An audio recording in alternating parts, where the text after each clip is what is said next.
샬롬, 우리 주 예수 그리스도의 은혜가 각 가정에 넘치시기를 축복합니다. 우리는 이미 예수 그리스도를 믿음으로 하나님 나라의 백성이 되었고 그 나라 안의 축복들을 이미 누리고 있는 자인 줄로 믿습니다.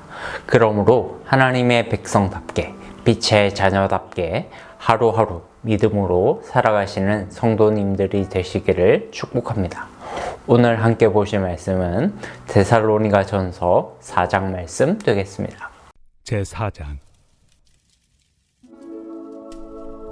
그러므로 형제들아, 우리가 끝으로 주 예수 안에서 너희에게 구하고 권면하노니 너희가 마땅히 어떻게 행하며 하나님을 기쁘시게 할 수 있는지를 우리에게 배웠으니 곧 너희가 행하는 바라 더욱 많이 힘쓰라. 우리가 주 예수로 말미암아 너희에게 무슨 명령으로 준 것을 너희가 아느니라. 하나님의 뜻은 이것이니 너희의 거룩함이라. 곧 음란을 버리고 각각 거룩함과 존귀함으로 자기의 아내 대할 줄을 알고 하나님을 모르는 이방인과 같이 세욕을 따르지 말고 이 일에 분수를 넘어서 형제를 해하지 말라. 이는 우리가 너희에게 미리 말하고 증언한 것과 같이 이 모든 일에 주께서 신원하여 주심이라. 하나님이 우리를 부르심은 부정하게 하심이 아니요 거룩하게 하심이니 그러므로 저버리는 자는 사람을 저버림이 아니요 너희에게 그의 성령을 주신 하나님을 저버림이니라. 형제 사랑에 관하여는 너희에게 쓸 것이 없음은 너희들 자신이 하나님의 가르치심을 받아 서로 사랑함이라. 너희가 온 마게도냐 모든 형제에 대하여 과연 이것을 행하도다. 형제들아, 권하노니 더욱 그렇게 행하고 또 너희에게 명한 것 같이 조용히 자기 일을 하고 너희 손으로 일하기를 힘쓰라.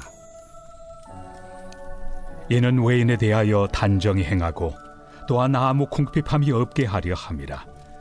형제들아, 자는 자들에 관하여는 너희가 알지 못함을 우리가 원하지 아니하노니 이는 소망 없는 다른 이와 같이 슬퍼하지 않게 하려 함이라.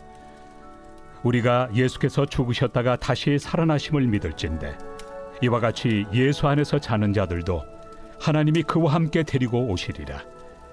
우리가 주의 말씀으로 너희에게 이것을 말하노니 주께서 강림하실 때까지 우리 살아남아 있는 자도 자는 자보다 결코 앞서지 못하리라.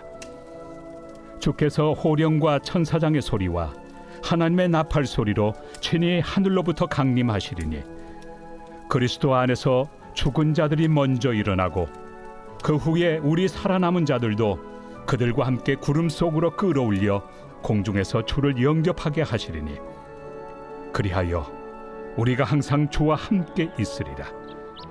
그러므로 이러한 말로 서로 위로하라.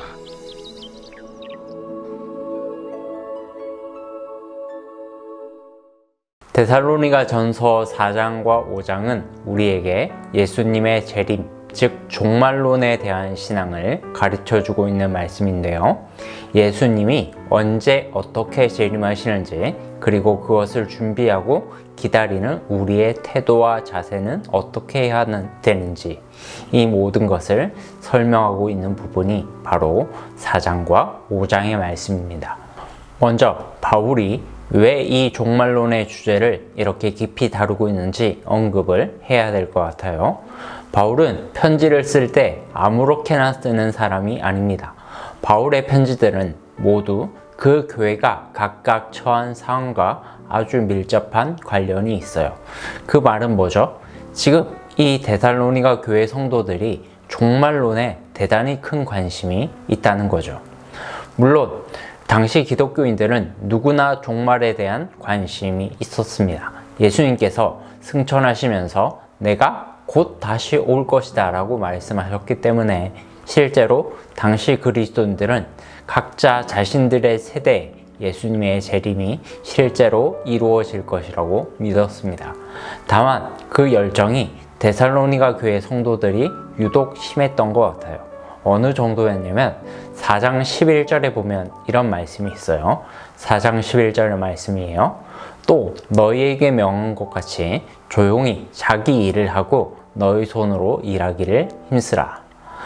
곧 예수님이 재림하실 것을 기대한 성도들 중에 자기 직업을 구하지 않고 다른 사람들에게 민폐를 끼치는 사람들이 있었다는 거예요. 아니, 예수님이 재림하시면 어차피 다 끝날 텐데 힘들게 일은 뭐 하려고 하냐? 라는 생각을 했던 사람들이 있었던 거죠. 그러나 여러분, 이것은 너무나도 이기적인 신앙의 모습입니다. 정말로 왜곡된 종말 사상이죠. 바울은 그런 혼란스럽고 거짓된 종말 사상이 교회 안에 들어온 것을 바로잡기 위해서 펜을 든 것입니다. 오늘 본문의 구조를 보면요, 바울은 데살로니가 교회 성도들에게 예수님께서 언제 어떻게 재림하실 것인가, 그리고 재림하실 때 죽은 성도들과 살아있는 성도들은 어떻게 될 것인가 보다 더 먼저 다루는 주제가 있습니다. 그것은 바로 그리스도인답게, 재림을 소망하는 자답게 거룩하게 살아라입니다. 데살로니가 교회 성도들은 늘 예수님이 언제 어떻게 재림하실 것인가, 그리고 그때 우리는 어떻게 되는가, 여기에 가장 큰 포커스가 있었습니다. 그러나 바울은 그게 가장 중요한 포커스가 아니었어요. 바울의 1차적 관심은 재림을 소망하는 그리스도인들의 이 땅에서의 태도, 자세에 있었습니다. 그 태도가 바로 거룩함이죠. 2절, 3절 말씀 한번 볼까요? 우리가 주 예수로 말미암아 너희에게 무슨 명령으로 준 것을 너희가 아느니라. 하나님의 뜻은 이것이니 너희의 거룩함이라. 곧 음란을 버리고. 내가 지금 하는 말은 내 말이 아니라 예수님의 명령인데 이게 무슨 명령인지 이미 너희가 알고 있다는 거예요. 그리고 바울은 그 이미 너희가 알고 있는 그 명령이 무엇인지 돌려 말하지 않고 아주 직설적으로 명확하게 말하고 있습니다. 하나님의 뜻은 이것이니 너희의 거룩함이라. 여기서 거룩은 구별된 삶을 사는 것을 말하죠. 대부분의 이단들은 구별된 삶을 산다고 하면서 세상과 분리되어서 자기들만의 리그와 공동체를 형성합니다. 그리고 자기들만 의롭고 진실되다라고 착각하죠. 그러나 지금 여기서 바울 사도가 말하는 하나님의 의도하신 거룩은 그게 아니에요. 세상과 구별되는 게 아니라 세상 속에서 구별된 삶을 살아가는 것입니다. 특히 오늘 바울은 두 가지 부분에서 거룩한 삶을 살 것을 말하고 있어요. 첫 번째로 성적으로 방탕한 삶을 살지 않는 것입니다. 4장 5절 말씀 보겠습니다. 4장 4절 5절 말씀 볼게요. 각각 거룩함과 존귀함으로 자기의 아내에 대할 줄을 알고 하나님을 모르는 이방인과 같이 세욕을 따르지 말고. 사랑하는 여러분, 성도의 거룩함이 가장 먼저 발산되어야 될 곳은 바로 가정입니다. 하나님께서 나와 한 몸이 되게 하신 아내 혹은 남편과 신뢰를 저버리는 일은 하지 않는 것이죠. 실제로 여기서 아내라고 번역된 헬라어 원문을 직역하면 몸이라고 나와 있어요. 배우자와의 신뢰를 저버리는 것은 자기 자신의 몸을 욕보이는 것과 똑같습니다. 물론 그 반대의 경우도 마찬가지겠죠. 심지어 바울은 8절에서 이렇게 말하고 있습니다. 8절 말씀 같이 읽어보죠. 그러므로 저버리는 자는 사람을 저버림이 아니요 너희에게 그의 성령을 주신 하나님을 저버림이라. 사랑하는 여러분, 성적인 방탕함은 단순한 범죄가 아닙니다. 그것은 본질적으로 영적 문제예요. 그것은 사람을 존귀하고 아름답게 창조하신 창조주 하나님을 업신여기는 행동이며 성령의 전인 내 몸을 허무는 행동입니다. 거룩한 삶을 위한 바울의 두 번째 권면은 형제 사랑이에요. 9절 10절 말씀을 함께 볼까요? 형제 사랑에 관하여는 너희에게 쓸 것이 없음은 너희들 자신이 하나님의 가르치심을 받아 서로 사랑함이라. 너희가 온 마게도냐 모든 형제들에 대해서 과연 이것을 행하도다. 형제들아 권하노니 더욱 그렇게 행하고. 이미 데살로니가 성도들의 대다수는 바울의 가르침을 받아서 형제 사랑에 아주 모범적인 교회였습니다. 그래서 바울도 이것에 대해서는 더 이상 말할 필요가 없다라고까지 말합니다.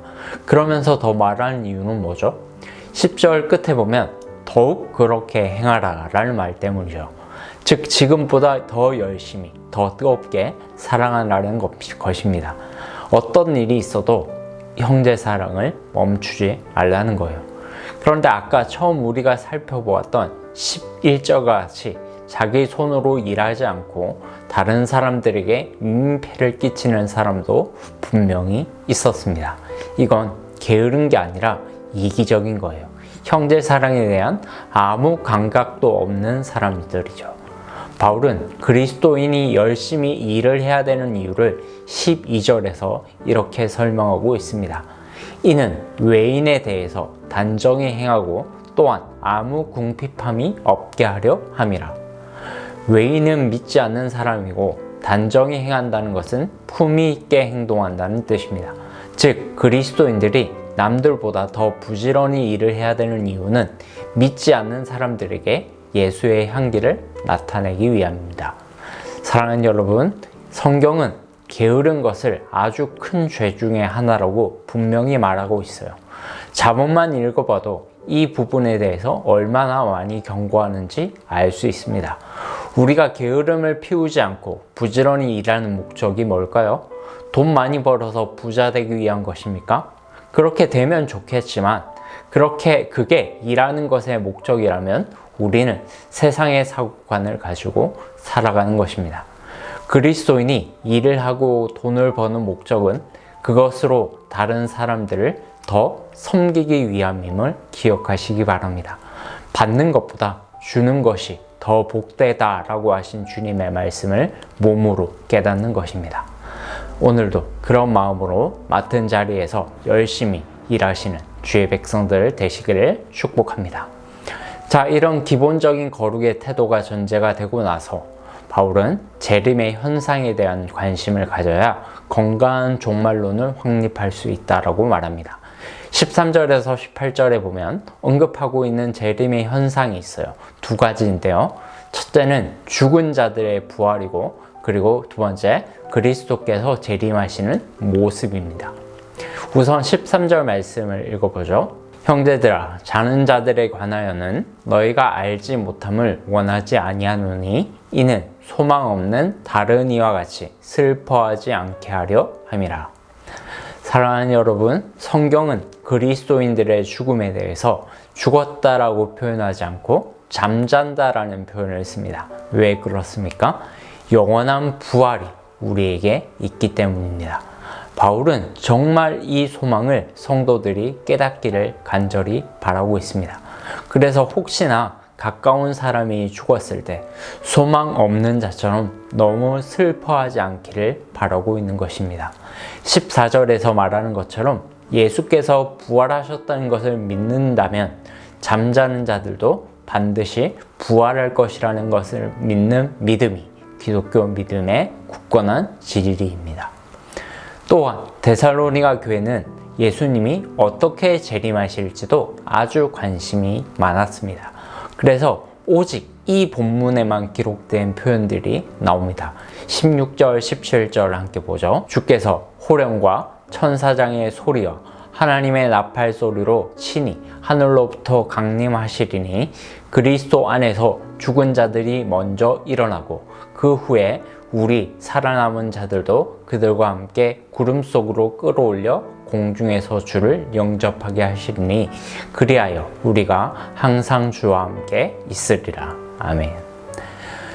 호령, 천사장의 소리, 하나님의 나팔 소리. 여러분, 이 이미지들이 어떻게 들리십니까? 조용합니까? 크고 웅장합니까? 크고 웅장하죠. 모든 사람이 다 볼 수 있고 다 들을 수 있습니다. 지금 무슨 말 하시는지 아시겠어요? 예수님은 결코 특정 사람들만을 위해서 비밀스럽게 오시지 않는다는 거예요. 그러므로 어떤 특정 집단에서 우리는 예수님이 언제 어떻게 재림하시는지 안다라고 말한다면 그것은 다 이단입니다. 죽은 자들이 살아나고 구름 속으로 끌어올려 공중에서 주를 영접하게 된다는 말은 어느 날 갑자기 그리스도인이 하늘로 휴거되고 남은 세상 사람들은 7년 대환란을 겪게 된다는 말이 아니고요.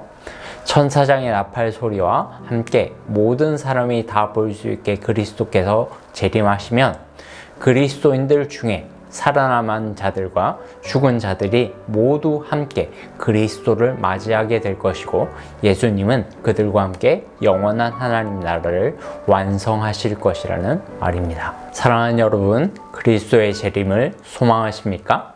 그러면 이 땅에서 하나님의 백성으로 거룩하게 살아가시기를 바랍니다. 그리고 천사장의 소리와 하나님의 나팔 소리가 울리며 영광의 때가 된 그날 기쁨으로 주님 앞에 섭시다. 할렐루야.